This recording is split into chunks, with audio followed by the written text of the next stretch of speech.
नमस्कार दोस्तों, श्याम क्लासेज में आपका स्वागत है। आपका अपना यूट्यूब चैनल में फिर से एक बार स्वागत है। मैं सुरेश कुमार।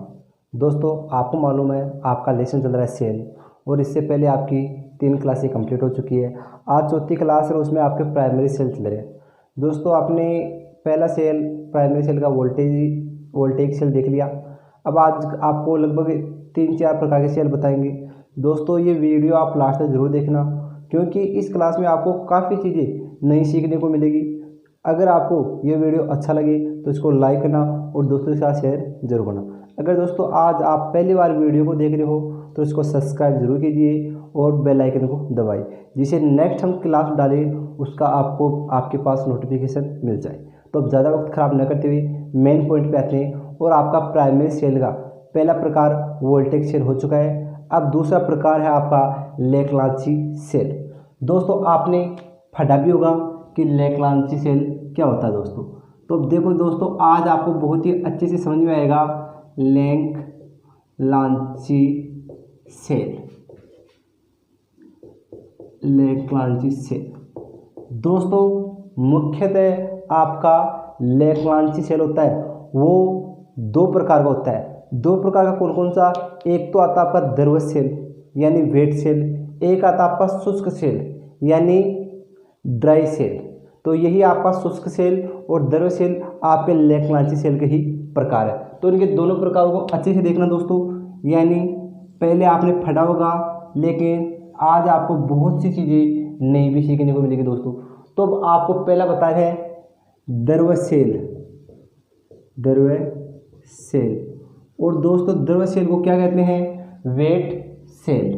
तो यह आपका वेट सेल, ठीक है दोस्तों। दूसरा आता आपका शुष्क सेल। किसका प्रकार है? आपके लेक्लांची सेल का ही प्रकार है शुष्क सेल। तो ये 2 नंबर है, तो हम इसको 3 नंबर ही मान सकते हैं, ठीक है। क्योंकि आपने ITI में ओनली लेक्लांची सेल, शुष्क सेल अलग अलग प्रकार पढ़े थे, लेकिन ये लेक्लांची का ही प्रकार है। तो मैं यहाँ पर 3 नंबर इसलिए लगा रहा हूँ कि आपका 3 नंबर का सेल ये भी है। समझाएंगे ये भी अच्छे से, लेकिन आप यहाँ पर से तो शुष्क सेल को क्या बोलते हैं? ड्राई सेल, यानी ये आपका ड्राई सेल। यहाँ तक मेरे हिसाब से दोस्तों आपको किसी प्रकार की दिक्कत नहीं है। अब द्रव सेल क्या होता है? द्रव सेल होता है जो द्रव की तरह होता है, यानी उसमें डिस्टिक वाटर यानी शुद्ध वाटर डाला जाता है। तो वो होता है आपका द्रव सेल। यानी जिस बैटरी में किसी प्रकार तो आपने लेक्लांची बैटरी पढ़ा होगा, तो उसमें तो द्रव यानी उसमें द्रव की तरह इलेक्ट्रोलाइट होता है। अब आपका ये शुष्क सेल यानी डाई सेल। डाई सेल क्या होता है? आपने पेस्ट देखी हो, पेस्ट यानी आप कोलगेट करते हो, पेस्ट एक तो उसकी तरह आती है, एक आपने ग्रीस देखा होता उसकी तरह आता है आपके शुष्क सेल। शुष्क यानी एकदम सूखा नहीं होता है, वो होता है पेस्ट की तरह। यानी आप कोलगेट वगैरह देखते हो, ग्रीस देखते हो, उसकी तरह वो क्या होता है? पेस्ट के रूप में होता है। तो आप इसको याद रखना, पेस्ट के रूप में, पेस्ट के रूप में, ठीक है दोस्तों। यहाँ तक आपको किसी प्रकार की दिक्कत नहीं। आगे बात करें कि आपका द्रव सेल यानी लेक्लांची सेल है, वह द्रव सेल है और उसकी वोल्टेज क्षमता क्या होती है? तो आपका दोस्तों ध्यान रखना, आपका लेक्लांची सेल की वोल्टेज दोस्तों यह सेल 1.46 वोल्ट का होता है दोस्तों। इसके बाद में बात करें धारा, तो इसकी धारा क्षमता क्या होती है?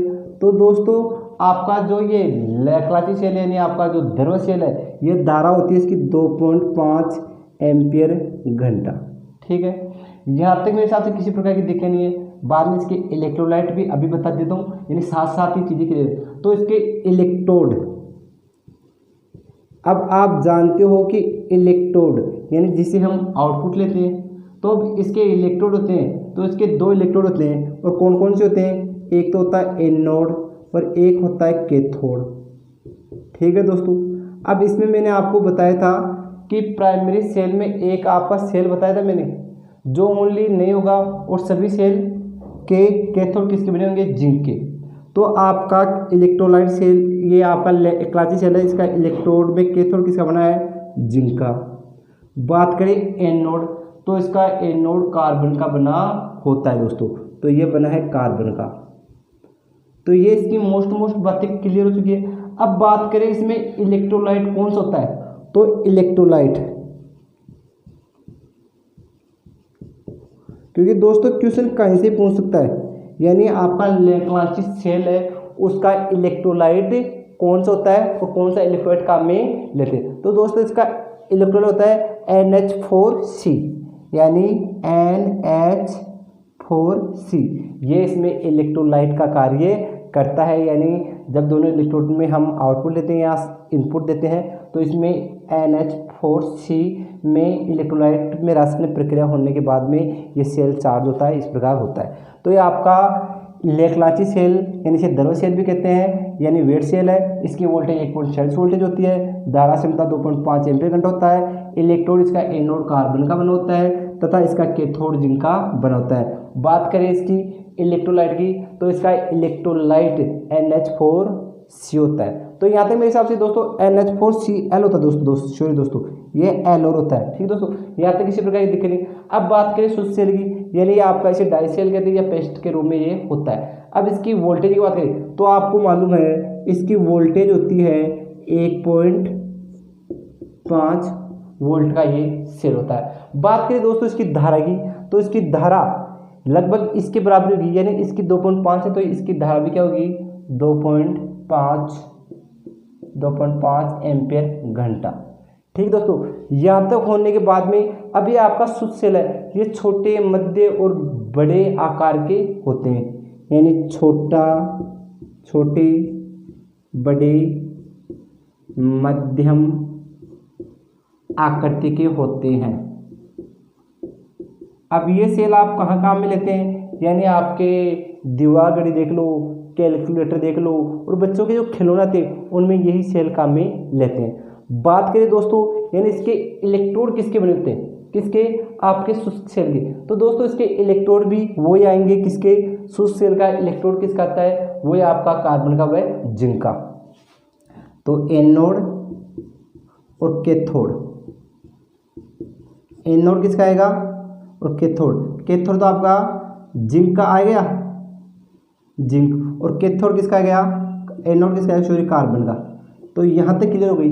अब बात करें इसमें इलेक्ट्रोलाइट कौन सा होता है, तो दोस्तों इसका इलेक्ट्रोलाइट है जो उसमें था उसी प्रकार इसका इलेक्ट्रोलाइट होता है, यानी इसमें भी क्या होगा NH4Cl, यानी कुल मिला के दोनों का इलेक्ट्रोलाइट एक होगा। तो दोस्तों ये आपके लेक्लांची सेल के प्रकार थे। दोस्तों इसकी वोल्टेज, धारा क्षमता, एनोड किसका बना होता है, कैथोड किसका बना होता है, ये चीज़ें आपको एग्जाम में पूछ जाते हैं। तो दोस्तों आप इसका स्क्रीनशॉट लेके आसानी से नोट्स बना सकते हो, तो आप आसानी से स्क्रीनशॉट लेके ये नोट्स तैयार कर लेना। तो अब आपका ये लेक्लांची सेल क्लियर हो चुका है। अब बात करेंगे, लगभग आपके 3 सेल हो चुके हैं, यानी इसी के साथ दोनों आ गए थे। अब तीसरे सेल की बात करें, यानी चौथे सेल की, 3 तो क्लियर हो गई। अब चौथे सेल की बात करें तो इसका चौथा सेल आता है दोस्तों, वो क्या आता है आपका क्षारीय सेल, यानी क्षारीय सेल या इसे बोलते हैं क्षारीय सेल या इसे बोलते हैं एल्काइन सेल,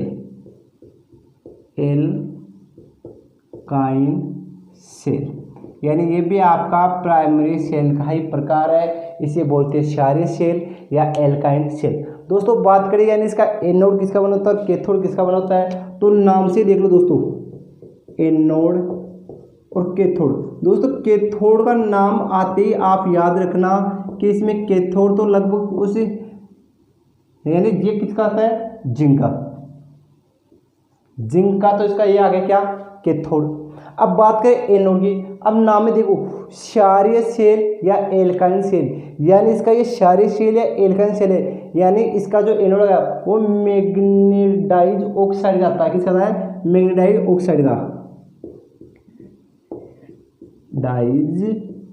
ऑक्साइड, यानी इसका जो कैथोड होता है वो मैग्नीडाइज ऑक्साइड का बना होता है, यानी MnO2। ये तो इसका क्या बना होता है एनोड बनता है, और कैथोड इसका जिंक का बना होता है। बात करें दोस्तों इसका जो वोल्टेज और धारा है, तो वोल्टेज और धारा देख लो, वोल्टेज और धारा। तो दोस्तों आपका जो क्षारीय सेल है या लेक्लांची सेल है, इसकी वोल्टेज भी 1.5 वोल्टेज होती है, 1.5 वोल्ट। और धारा की बात करें तो 3.5 एम्पीयर घंटा इसकी धारा क्षमता होती है। कौन सेल की? एल्काइन सेल है आपका क्षारीय सेल। बात करें इसके इलेक्ट्रोलाइट की दोस्तों, इलेक्ट्रोलाइट,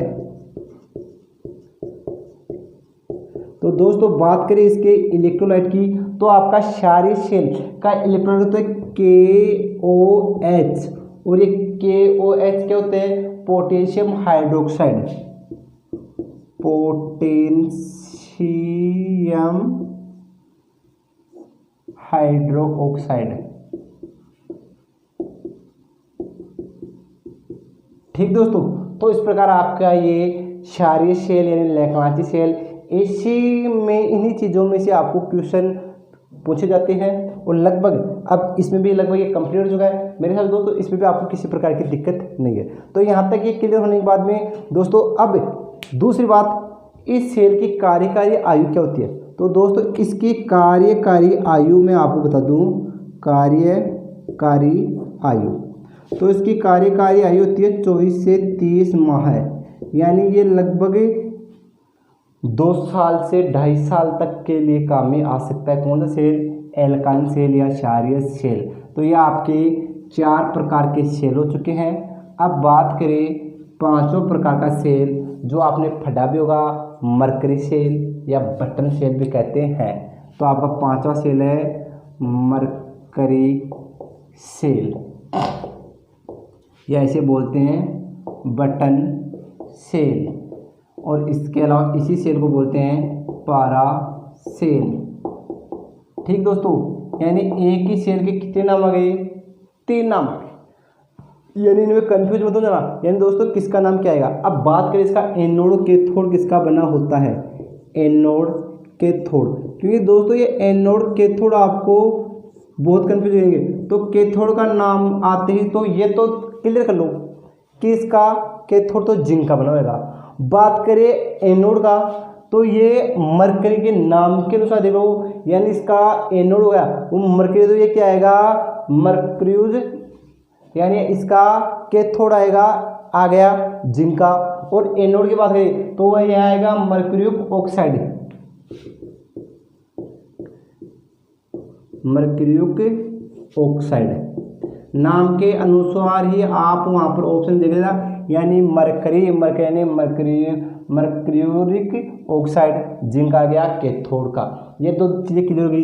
इसके बाद में बात करें वोल्टेज और धारा, यानी इसकी वोल्टेज क्षमता क्या होती है और धारा क्षमता क्या होती है। तो दोस्तों इसकी वोल्टेज की बात करें तो वोल्टेज आने पड़ा 1.35 से 1.40 वोल्टेज, 1.35 से 1.40 वोल्ट हो गई। धारा की बात करें दोस्तों इसकी, तो धारा होती है इसकी लगभग 6 एम्पियर घंटा। ये किसकी होती है? आपके इस मरकरी सेल की धारा क्षमता होती है। तो दोस्तों इस प्रकार के सेल में ये थे मेरे हिसाब से, इनमें आपको किसी प्रकार की दिक्कत नहीं होगी। दोस्तों प्राइमरी सेल के आपके लगभग 5 प्रकार क्लियर हो चुके हैं, लगभग 2 प्रकार और बचे हैं, क्योंकि वीडियो काफ़ी लंबे बन जाते हैं, बच्चों को देखने में दिक्कत आती है, इसी कारण मैंने छोटे वीडियो डाले जिससे बच्चे इसको आसानी से देख सके। दोस्तों मेरे हिसाब से इस प्रकार की क्लास में आपको किसी प्रकार की दिक्कत नहीं है। दोस्तों एनोड, कैथोड, वोल्टेज, धारा, इसका उपयोग इलेक्ट्रोलाइट, यही चीज़ें आपको पूछी जाती है एग्जाम में, और ये चीज़ें आपके हाथों हाथ क्लियर करा रहे हैं। यानी मेरे हिसाब से आज आपने कुछ ना कुछ नया जरूर सीखा होगा। अगर ये दोस्तों आपको ये वीडियो अच्छा लग रहा है तो अपने साथियों को अधिक से अधिक शेयर किया करो, और हमारा जितना सपोर्ट करेंगे उतने अच्छा रहेगा, क्योंकि दोस्तों हम बहुत ही जल्द आपके साथ लाइव आ रहे हैं। तो आप लगातार थोड़ा सपोर्ट और बढ़ाइए, जिससे हम जल्द आपके साथ लाइव आए, जिससे कि क्या हो गई कि आपकी 3-4 क्लास लगाई, जिसमें आपकी थ्योरी भी आ गई, ड्राइंग भी आ गई, मैथ भी आ गई, जीके, यानी हम हर चीज़ के आपके जिस प्रकार कॉलेज में क्लास चलती है ना, उसी प्रकार हम आपको यहाँ से लाइव क्लास देना चाहते हैं। तो आप हमें अधिक से अधिक सपोर्ट कीजिए, जिससे हम जल्द आपको लाइव क्लास दे पाए दोस्तों।